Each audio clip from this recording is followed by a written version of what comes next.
Romans deals with the sacred marriage. This is because Romans is about God making Jews and Gentiles his holy bride. But how does God make Jews and Gentiles his holy bride?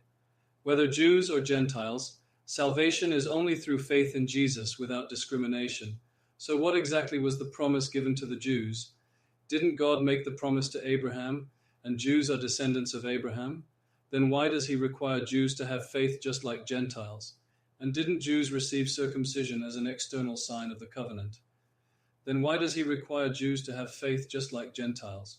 Does that mean that the promise made to Abraham was failed? And if the promise made to Abraham was failed, does that mean that the promise made to the Gentiles was broken so easily? We cannot help but ask, and the text answers that question. No, it is not that God's promise was failed. Then what on earth happened? We must understand the promise God made to Abraham.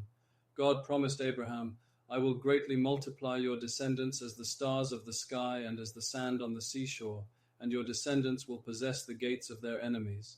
But who was his descendant? It was not Ishmael from Hagar, but Isaac from Sarah. In other words, the descendants born of promise, not of the flesh, were the true Israelites, and 2 sons were born to Rebekah, and the true Israelite was Jacob. So didn't God call Jacob Israel?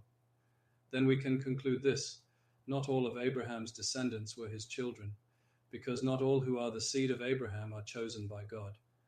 That is why, as emphasized in chapter 2, just because you are born a Jew does not mean you are a true Jew, and just because you are circumcised in the flesh does not mean you are truly circumcised.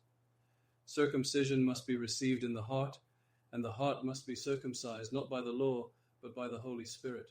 This means that without receiving God's mercy, you can never become a descendant of Abraham.